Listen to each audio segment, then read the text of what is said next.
Good morning, students. Am I audible? Please confirm. Am I audible? Sure, you're audible. Okay. So let's start today's class. Let me share my PPT first.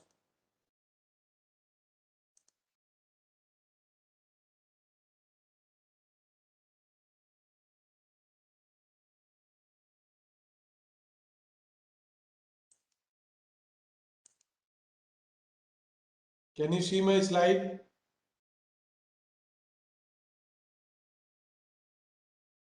Yes, sir. Okay. So thank you for the confirmation. Good morning again.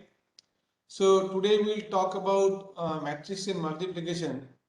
So this is a continuation of our yesterday's lecture.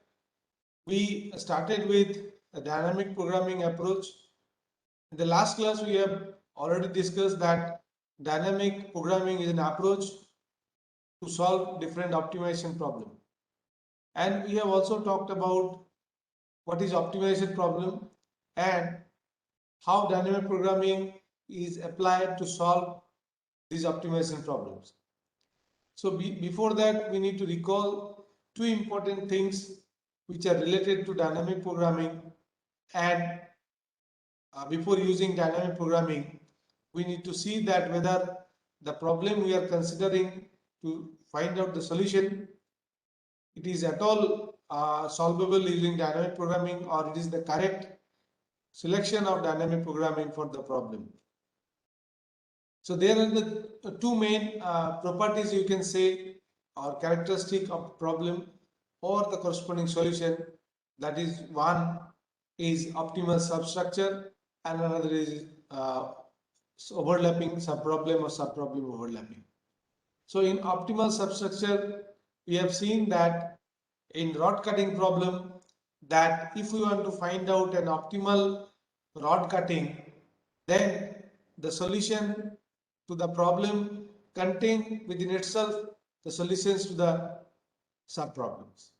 So that is called optimal substructure property, that if a solution contains within itself an optimal solution you are looking for, then that optimal solution contains within itself the optimal solutions to the subproblems.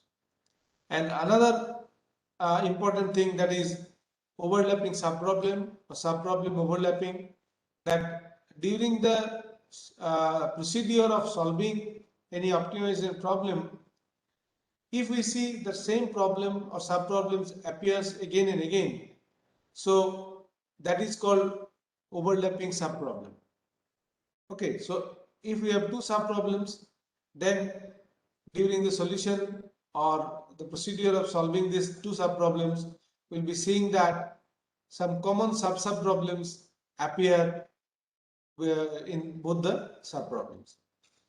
So if these two things happen in solution procedure of any problem, or you can say these properties are found, then we can solve these problems in dynamic programming. So today we'll talk about matrix and multiplication. So this is also one important and very interesting problem which is solved using dynamic programming.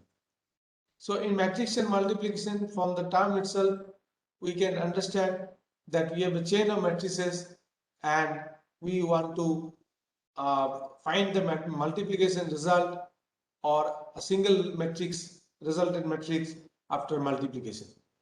Okay, but when we solve this problem using dynamic programming, mainly you must remember that we actually don't multiply the matrices. What we do, we want to find out some optimal way of multiplication order. So that we will be talking about in this lecture. Now, to understand this MCM or matrix multiplication problem, in this problem actually we are given a sequence of n matrices, okay, in a certain order. So you cannot change the order of the matrices. Like if we have 1, 2, 3, 4, 5 up to n matrices, and they are denoted as by A1, A2, A3, then their order will remain same. What we can do? We can change the order of multiplication. Okay, so the product will always remain like A1, A2 up to n. Okay, so we cannot change the position of A2 to anywhere or any AI to anywhere any other position. So their position will remain same. Only the order of the multiplication will be deciding in this algorithm, so that the total multiplication, scalar multiplication required for getting the resultant matrix, that is optimal or minimum. Okay, so this can be happen only because the matrix multiplication or matrix multiplication is associative. Associative in the sense, we know that from the basic mathematical properties, that associativity is certain property where if the order of operations does not matter, okay, the result will same. So here the objective is to find out a fully parenthesized matrices, or fully parenthesized in the sense the products of matrices is fully parenthesized. If it is a single matrix, then there is only one option, we can parenthesize it. Parenthesizing means putting one left parenthesis and right parenthesis, and within these two parentheses we want to put fully parenthesized matrices. Okay, so if we are able to find out some way of parenthesizing the matrices, okay, a single matrix, a fully parenthesized matrix, or two fully parenthesized matrix within two parentheses, then that is called a fully parenthesized matrix product. Now, the example you can see that if we have four matrices A1, A2, A3, A4, so there are five distinct ways of fully parenthesizing them. The figure you can see, or the example here we are given, that is A1 first matrix multiplication, that is A3 and A4 has been multiplied, and then the result is being multiplied with A2, and then the result of these two operations finally will be multiplied with A1. Here you can see that the order of, or the position of these matrices are not being changed, only the way we are multiplying, the order of multiplication we are changing, that which two matrices we are considering at a particular time for multiplication. So based on these different options or different way of parenthesizing this chain of matrices, that will have some impact on the matrix multiplication. Okay, so that we'll discuss. Now the impact of parenthesization, as I said, that before knowing the impact of parenthesization, different parenthesization of this chain of matrices, we need to know that when two matrices can be multiplied. So we say that two matrices can be multiplied when they are computable. Computable in the sense, from the basic mathematics we know that if the column of the first matrix, the number of column in the first matrix is equals to the number of rows of the second matrix, then two matrices can be multiplied. Okay, so the position of the matrices are very important. A should be before B. Okay, if A and B are two matrices, then A should be before B, and the number of columns in A will be the number of rows of B. Okay, then two matrices can be compatible, and the resultant matrix, that is denoted by C, will be having dimension P into R, where P is the number of rows of matrix A and R is the number of column of matrix B. Okay, so the number of scalar multiplication, if we see that matrix multiplication algorithm for two matrices A and B, then the first line shows that we check the compatibility of these two matrices, whether they are allowed to multiply or actually we can multiply them or not. If it is not, then it is incompatible, like we cannot use the we cannot multiply them. Otherwise, we'll create a new matrix, that is C, or you can say a two-dimensional array, where the C will have the dimension A dot row, that is number of rows of A, and B dot columns, the number of columns in B. And then we multiply according to the matrix multiplication rules, okay, where we have two for loops here, and this algorithm I think you have implemented before and you know it, so we are not going into detail, but we are interested to know actually that how many scalar multiplications are required for multiplying A and B. Okay, so the number of scalar multiplications we need to we want to know, that is actually the dominating factor in matrix multiplication. How many scalar multiplications we are doing? So the number of scalar multiplications we are doing, that we can find out from these three for loops. Okay, so that if the dimension of matrix A is P into Q and the dimension of matrix B is Q into R, then the resultant matrix will be P into R, and the total number of scalar multiplication we need to perform, that will be P into Q into R. Okay, and this is the dominating factor. Okay, how many scalar multiplications we are doing. So if we take one example where we have three matrices A1, A2 and A3, and their dimensions are in the order like 10 into 100, 100 into 5, 5 into 50, then if we multiply according to the first parenthesis where we first multiply A1 and A2, then the resultant matrix is multiplied with A3. Okay, so in this case, the total number of multiplications we need to scalar multiplication we need to perform for first two matrices A1 and A2. So dimension of A1 is 10 into 100 and dimension of A2 equals to 100 into 5. So scalar multiplication is required to perform for A1 A2, it will be 10 into 100 into 5. Okay, and after that we are performing the multiplications among the elements of the resultant matrix after getting the resultant matrix from A1 A2 multiplication, which is being multiplied with A3. So the scalar multiplication we required for that actually 10 into 5 into 500. So the total number of scalar multiplications when you use this kind of parenthesizing will be 7500. Okay, but if we multiply, oh actually I have wrongly written this one, it should be A1 like this one, it should be A2 and A3 will be multiplied first and then that will be multiplied with A1. Okay, so the typing mistake here.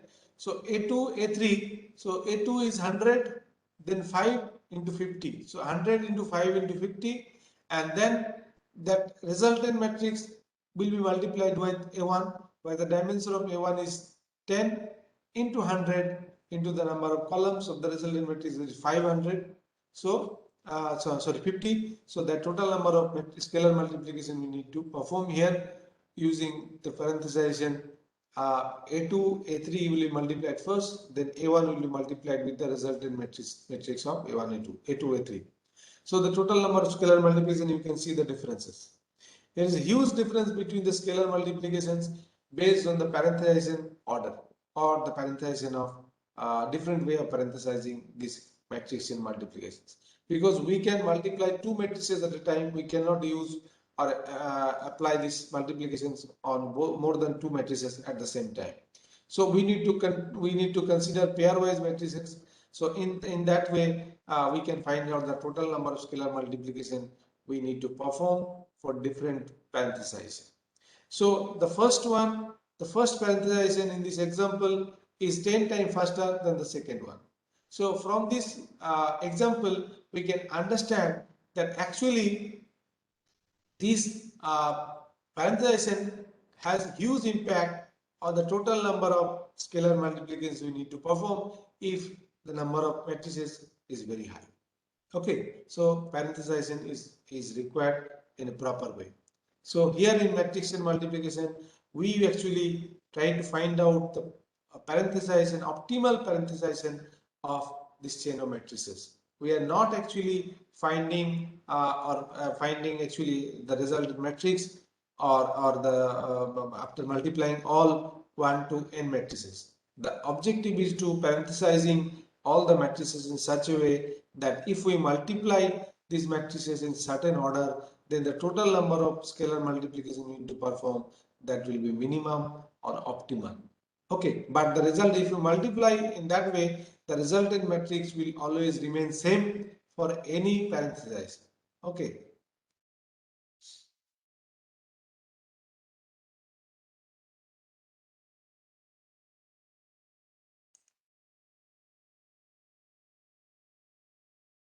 So matrix and multiplication problem.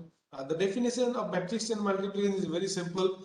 That if we have n number of matrices A1, A2, A3 up to n, then and if each matrix AI has dimension pi minus 1 into pi, so fully parenthesization of these matrices actually is the way of minimizing the number of scalar multiplication. So in which way we can get the minimum number of scalar multiplication for multiplying them actually. So the objective is to parenthesize in that way.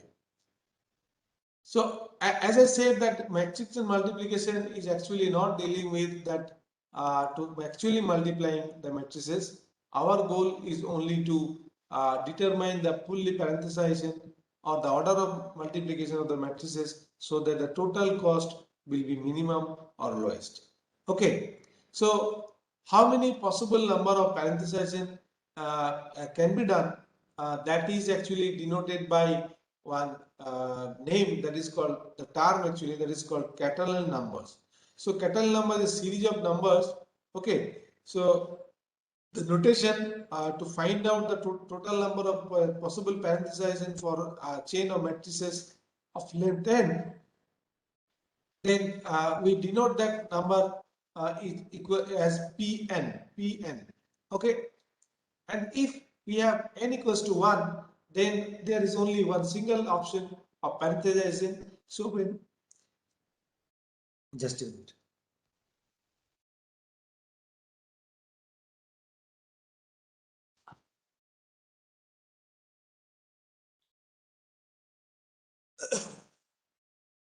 So when n equals to 1, we have just one matrix and there is only one option. So that the number of parenthesization is 1 for that.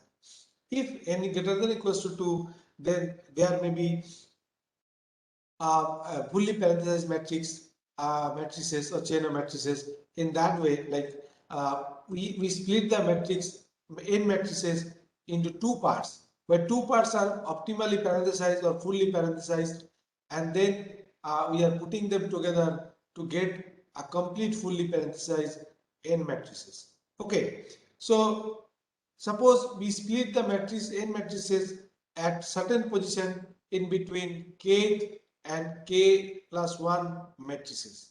Okay, and the value of k may be from 1 to n minus 1.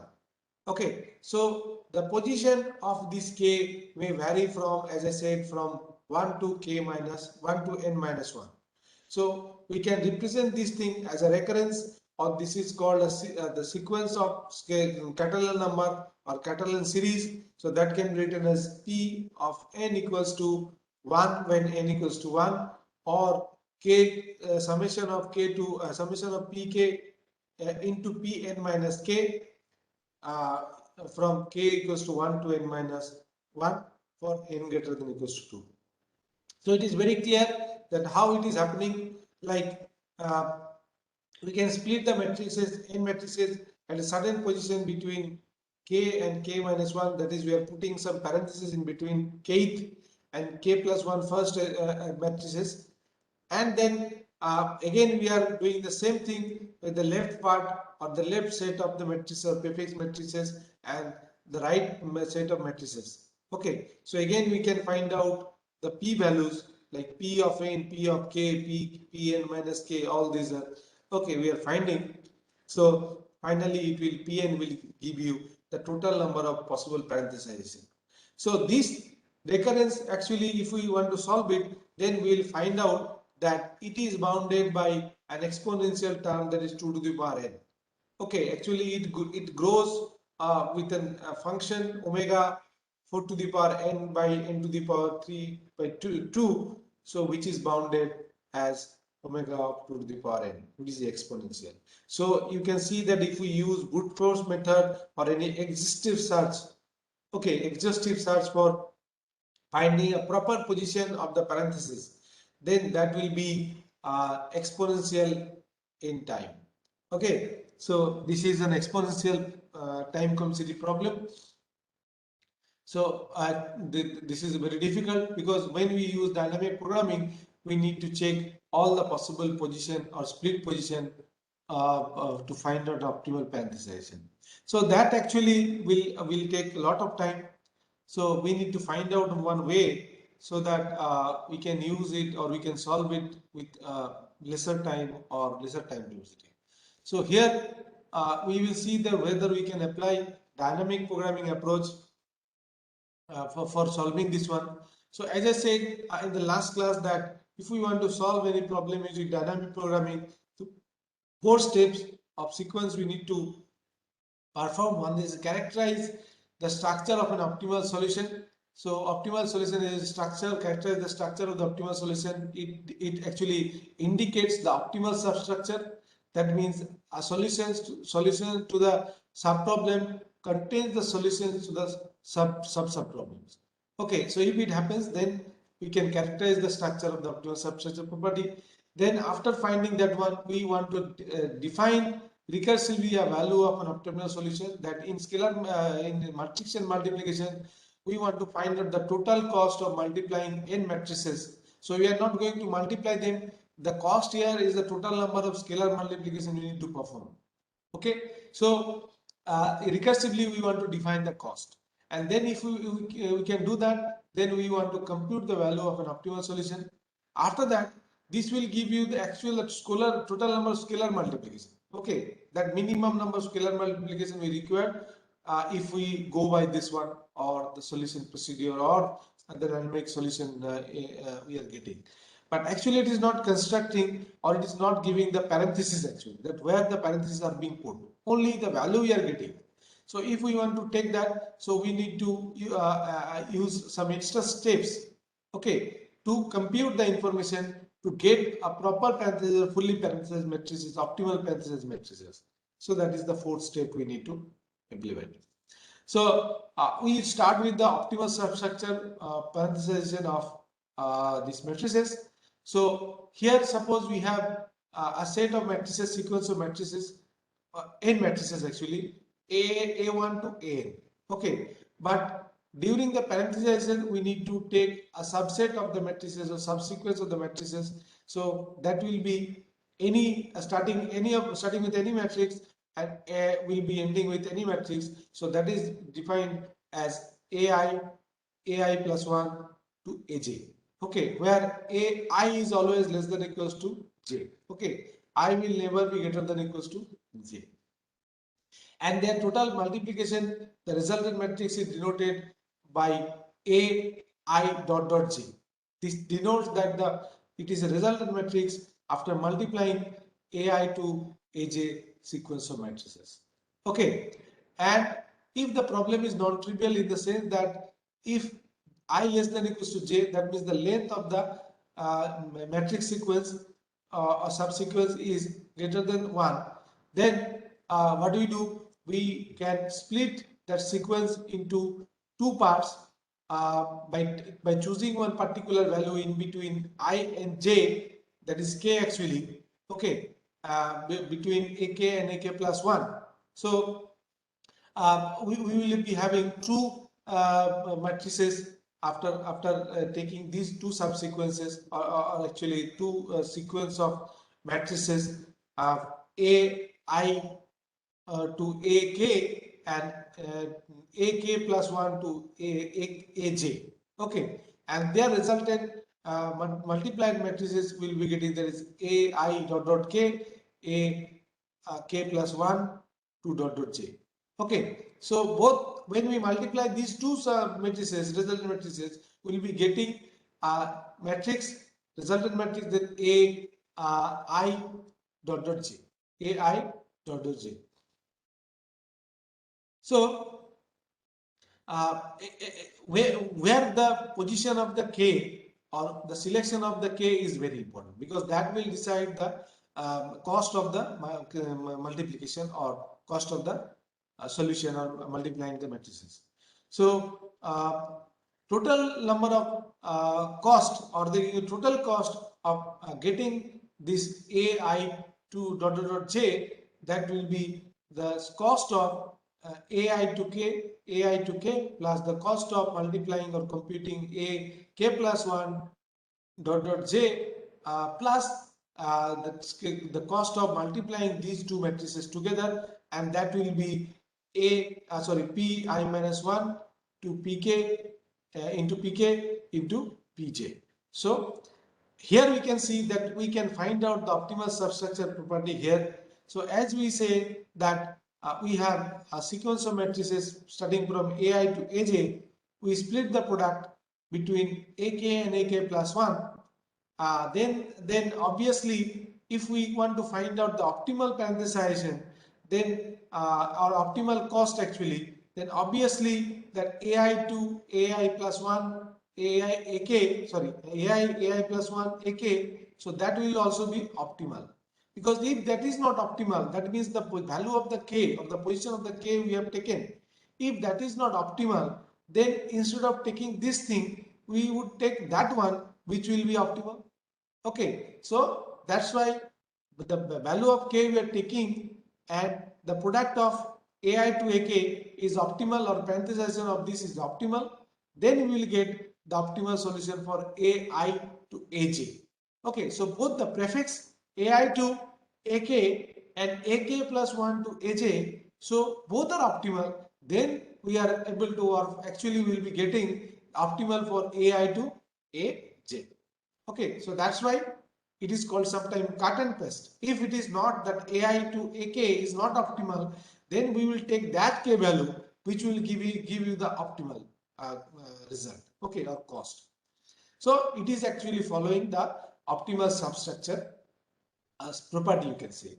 Okay, where the optimal solution ai ak is containing ai aj is containing the optimal solution to the subproblems ai to ak and ak plus 1 to aj. So that's why it shows the optimal substructure.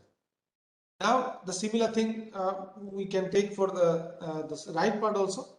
So this is optimal substructure characteristic is found here, or can be observed. Okay. Now the next step is recursive solution. In recursive solution, you'll see that we need to find out the total cost of multiplying these things. We want to reduce or actually minimize the total cost of performing the scalar multiplication. So recursive solution is that if we can have a recursive definition of the cost. Okay, so that we want to do with a notation mij, which will denote that the minimum scalar multiplication required for matrix sequence from ai to aj. Okay, where obviously I less than equals to j and it is within the range of 1 to n. So the complete solution or the minimum cost or optimal cost will be stored in the table m1 to n. Now to find out the minimum cost, okay, to minimum cost of getting mij, to compute this one, what we need to find out, one k value. K value means the k position, which will split these matrices or chain of matrices from ai to aj into two sequences or subsequences, that will be ai to ak and ak plus 1 to aj. Okay, and both of them will also be have minimum or optimal cost. So then mij can be defined in this way, that mij equals to mik plus mk k plus 1 to j plus the cost of multiplying the corresponding two matrices aik plus j. Okay, so this together is showing actually the minimum cost for multiplying ai to aj can be obtained from this value and this value plus the multiplication of these two resultant matrices. But actually from this one the expression is showing that we know the value of k, but we don't know. So what would be the actual structure, recursive structure of this cost? That will be like Mij. If the problem is trivial, that is I equals to j, that means there is no scalar multiplication required because it's a single matrix. Okay, the matrix I j equals to j, that means single matrix. We don't need any scalar multiplication. But if I less than j, that means the value of the sequence of the length of the sequence is obviously greater than 1. Okay, so in that way, we need to find all possible position of k or possible value of k in between I and j.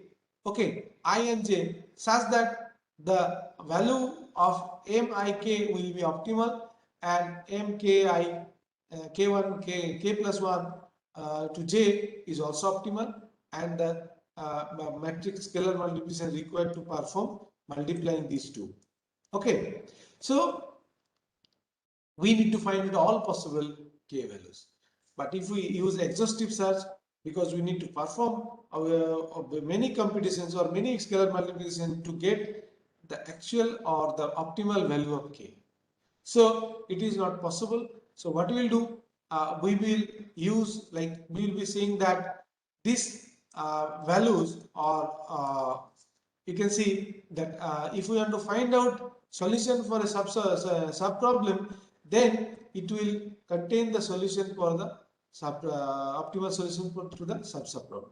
So using this idea, we can store the pre-computed cost of the smaller matrices or smaller chain of matrices, so they can be used further, because we know that in dynamic programming it has the overlapping subproblem concept. So the same problems will be appearing again and again. So when one chain of matrices is appearing in the solution of any optimal solution for subproblem, then we can store that once we solve or compute the scalar multiplication, minimum scalar multiplication, or the value of k for it.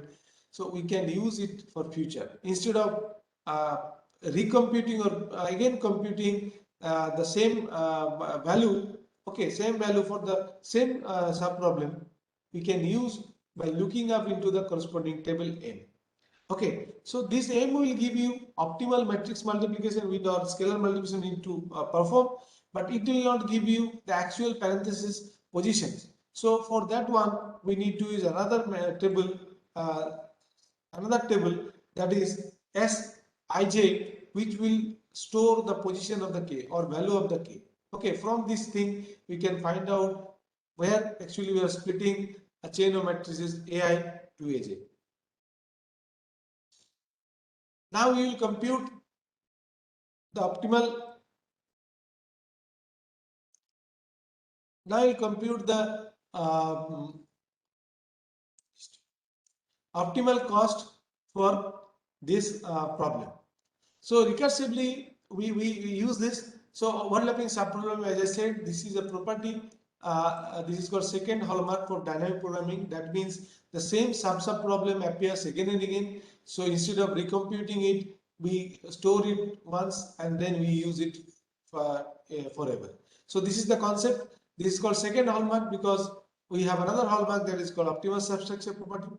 So here in this case, if we use the bottom-up dynamic programming approach, then what we do, we start calculating or computing the optimal cost for the smallest matrix chains, and then we go further up for calculating minimum or optimal cost for the next level of matrix chains, or one more length actually than the previous one. So this is the way of starting based on the size, okay, of the matrix chains. So we start with the 0 size matrix chain, then 1 size matrix chain, then 2, then 3, and then up to n. That is the last stage of getting the total cost of the matrix chain multiplication of n size. Okay, so before that we need to know the configuration or dimension of all the matrices Ai. So the configuration of or the dimension of any matrix Ai is denoted as Pi minus 1 into Pi.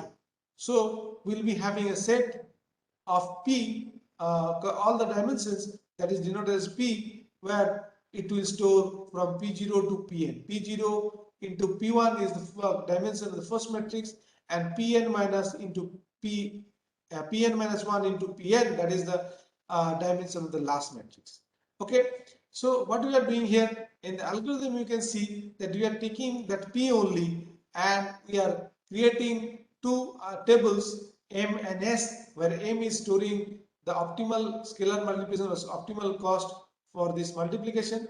Okay, and we construct a enter the values for different cells of this table, and S is another table where we are storing the position of the K, or the splitting point of a matrix chain. Then initially we are keeping 0 to all the cells of M table, and then as I said, they're starting from the length 2, because all for MII, you can see MII. So for all the small one matrix chain of size 1, MII means we are taking one matrix at a time. So all these are not required any kind of scalar multiplication. So they just set as 0. Okay, and then we will go for the matrix chain length of 2, and we will be considering all such possible positions of the matrix chain of length 2. That means if we start with A1, then the matrix chain will be with matrix A1 and A2. Okay, like A1 and A2 will have two matrices of length 2. Okay, if then it will be A2 for the second chain, that will be A2, A3. Okay, then the third chain, it will be A3, A4. So we are taking all possible pairs of matrices of to get the length 2 sequence. Okay, so here L starts with 2, and then we find out the first position or the first matrix by I, this value, and the last matrix we are getting by J, this one. Okay, and initially we are storing infinity, and then exploring all possible value of K between I and J minus 1, and just calculating this one using the same recursive formula, not recursive formula, a formula like this using the table contents already stored. If it is not, then we are storing it initially. So that the storing we are doing here actually by finding the minimum with comparing value with Q. Okay, so initially all these values of Mij is storing as infinity, so it is always greater. So our objective is to reduce it. So we are comparing with Q value, which is suppose 0 somewhere, okay, or less than 0. So when we are getting the minimum, we are storing in this Mij, and at the same time we are storing the value of K, that optimal value of K, in SG. Okay, so here you can see that we are removing the recursive part. Only we are using the table contents by storing the computed value, pre-computed value, and then using further when the same sub problems appears. Okay, so this is one example. You can see in the example we have 5 matrices A1 to 6 matrices A1 to A6, and their dimensions are also given like this, and we have taken one example to find out M25. So before that, actually you see the table looks like this. If when we are computing M, so it will be like from I, and this will be suppose J side. So it will start from 1 to 1 to n, and there also we'll have 1 to n. Okay, so what we see that initially we are storing 0, that means MII 0, that means for all these diagonals we are having 0 0 value. Okay, so all we are having 0 0 value, the diagonal, because if you see the previous, here we are doing this thing, you see MII equals to 0.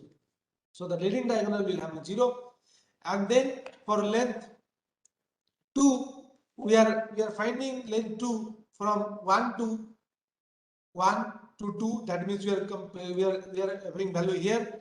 Then we are having I 2 to 3. That means this is 2. So we are calculating. So you see that we are entering the values leading diagonal and the diagonals horizontal.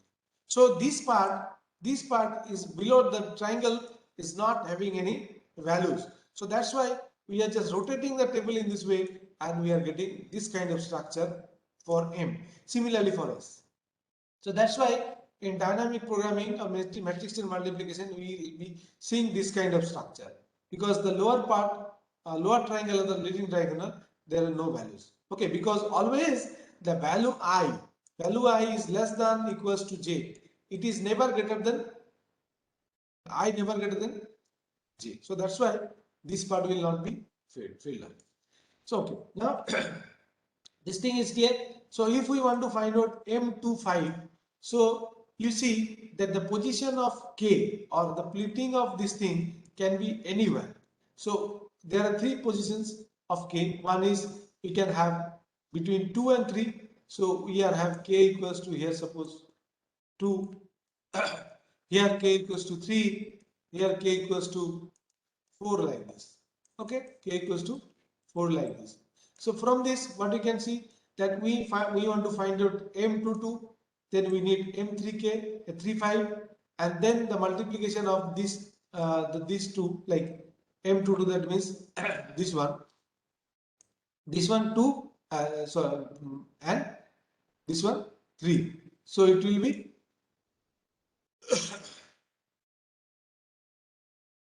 5 actually, sorry, 5, this one. Okay, starting from 2 and 5. So here 35 into 15 into 20. So in this way, we are calculating the different position of a K, and we are calculating this one. So minimum value we are getting, cost we are getting for K equals to 3. K equals to 3. So M25, the cost we are getting, that is M. This side is I, this side is J. So M equal 2. 2 means this one, and 5 means this one. So they are crossing here. Sorry.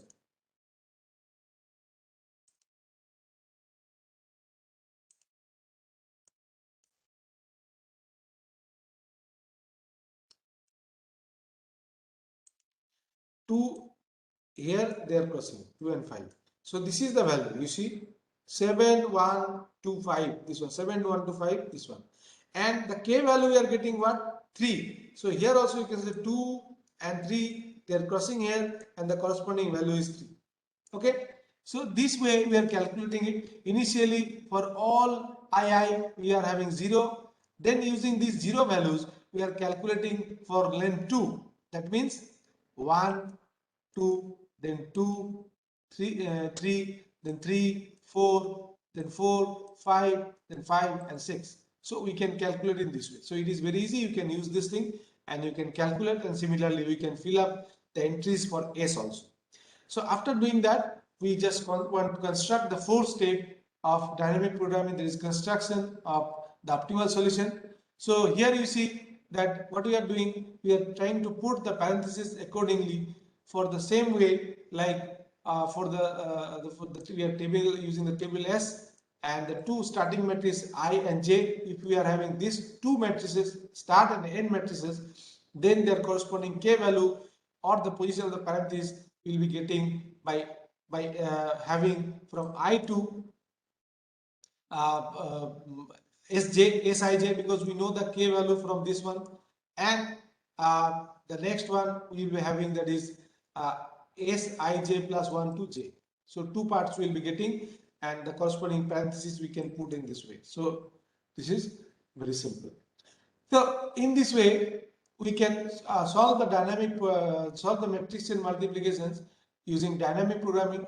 You have already seen that if we use exhaustive search technique for finding the optimal position of K, which will be giving you the minimum scalar multiplication, but that is not possible with exhaustive search or brute force method, because the time complexity is becoming exponential. So in dynamic programming, what we are doing, we are avoiding of recomputing or computing repeatedly the same subproblems again and again. We are storing in the memory or in a storage, so that when the same subproblems appears, we can use that one for future use instead of recomputing it. So actually it is reducing the total cost very very low actually in that sense, like the time complexity becomes order of n cube, because you can judge it or you can check it using these three for loops. We have three for loops, nested for loops, and the time complexity will be omega of order of n cube. Okay, so in this way we can apply dynamic programming for matrix and multiplication. So again, I repeated that here matrix and multiplication using dynamic programming, we are not actually calculating the resultant matrix. We are trying to find out a fully parenthesized matrix, chain of matrices to decide the order of the matrix multiplications, so that the total number of scalar multiplication we need to perform, that will be minimum. So thank you for today. If anybody is having question, please.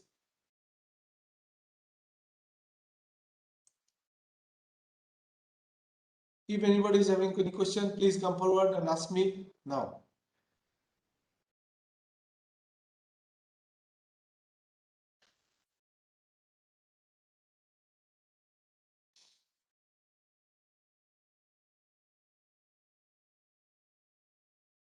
Any CR is present today?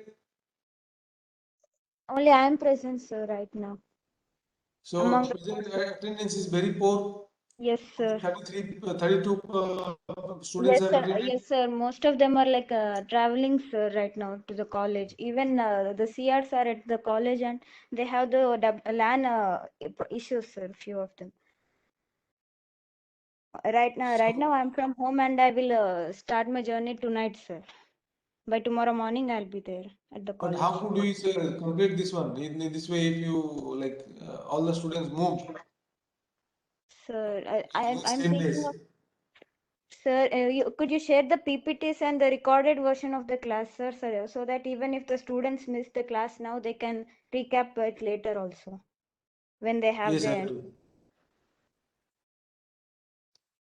So Yes, I do. during the. Like Oh, sir. actually, let this series of lectures be completed. Okay, at least this dynamic programming. So I need 2, 3 more classes to complete this one. So after that, I'll be sharing the videos and this one, the PPT also. Okay, sir. So like for this for this topic to cover in 2, 3 classes, you will take those in online, sir. Yes. See, I to talk to your another CR, Saha. Okay. Yes, sir. I told him that to discuss with all the students, because as yesterday I also said, Yes, sir. it is not at all possible to take this number of classes. Okay, so I Yes, think sir. your classes will be starting after 10, 11th of April. So already we will be reaching near to the end of this semester. Okay, Sir, so could you repeat? actually when your class will start from for offline mode, Yes, so sir. that will From be almost the end of the semester. yes, sir. Okay, so I suggest to continue this class online. Okay, sir. Okay, so that will Yes, be sir. better for you and better for me also, because suddenly if Okay. I start taking the offline classes, and that number of classes it is not possible to take from my side. Okay, Even sir. I have actually some problem in my nose actually, so I cannot talk much. That is the problem. So if I need to take many classes, then it will be difficult for me. Yes, sir. So even after Okay. April 11th, you take the online classes till this end semester. Yes, I want. Actually, I wish.